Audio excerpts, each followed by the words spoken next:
Welcome back to School of Soul. I am Adeline Atlas, 7 times published author and founder of Soul Renovation. Journaling Pitfalls. The Dear Diary. Trap. Journaling is often seen as a sacred practice for self-expression and healing. And while it can be an incredibly powerful tool, it can also become a trap, a way of locking yourself into the very cycles you're trying to break. Let's face it, if your Dear Diary entries read like a horror story of the same drama, dread, and despair, you're not journaling your way out. You're journaling your way in deeper. When you write about your pain without intention, you risk turning your journal into a magnet for more of the same. Words have energy. They call things into existence. What you focus on, you feed. So if you're journaling to vent, to relive every argument, or to list every frustration, you're not just recording your thoughts. You're giving them life and inviting them to stay. Dear Diary, a source of dread. Think about it. Would you want to reread a diary that cataloged every moment of pain, anger, and regret? It's like reliving the same bad movie over and over again. Instead of writing your way forward, you're stuck on an emotional treadmill, reinforcing the patterns you desperately want to escape. Here's the catch. Every time you recall a memory or write about a painful event, you're not just remembering it, you're re-vibrating it. To remember is to literally recall the energy of that moment into the present. Like striking a tuning fork, your words send out ripples, aligning you with the same frequency of what you're focusing on. By repeatedly revisiting those vibrations, you anchor yourself to the very energy you want to move past. PTSD and the power of reverberation. To truly understand the danger of this pattern, let's look at how PTSD operates.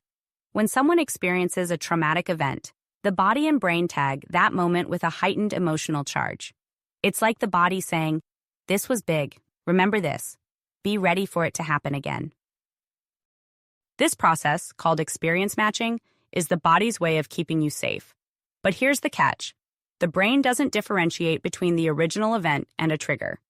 If you see or hear something similar to the trauma, like a dog barking after being bitten by one, the body reacts as if it's happening all over again. The cortisol spikes, the adrenaline pumps, and you're thrown into fight or flight mode. Now, what does this have to do with journaling? When you write about past pain without reframing it, you're essentially tagging that experience with the same emotional intensity. Each time you revisit those words, your brain and body respond as if the event is happening again. You're not just journaling, you're re-traumatizing yourself. Reverse engineering PTSD for your benefit. Here's the twist. The very mechanism that creates PTSD can also be hacked for positive change. If the brain can recreate trauma through triggers, it can just as easily recreate joy, empowerment, or any emotion you choose to cultivate. This is where intentional journaling becomes a game changer. Imagine this. Instead of writing about how everything went wrong, you journal about how you wish the day had gone. Instead of replaying a confrontation, you script a version where you responded with grace and confidence. Your brain doesn't know the difference. It tags this revised version with the same emotional weight, creating a new memory that aligns with your desired reality. You're essentially reverse engineering the same mechanism that traps people in cycles of pain, but this time, you're using it to break free. You're creating emotional tags that draw you closer to the person you want to become. The energetic danger of venting. Journaling. Your pain without intention isn't just emotionally draining, it's energetically dangerous. Think of it like this. Every word you write is a seed planted in the garden of your life.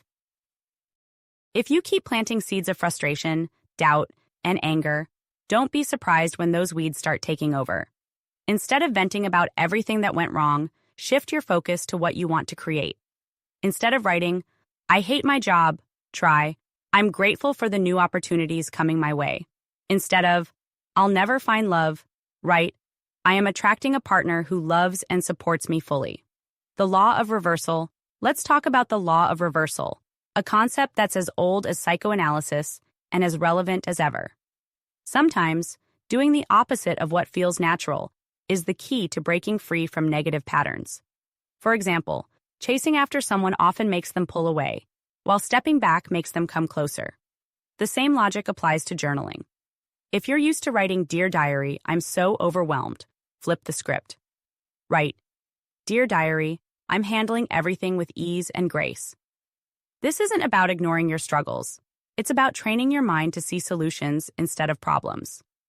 How to journal with intention. Set a positive focus. Before you start writing, take a moment to center yourself. What do you want to achieve with this entry? Clarity?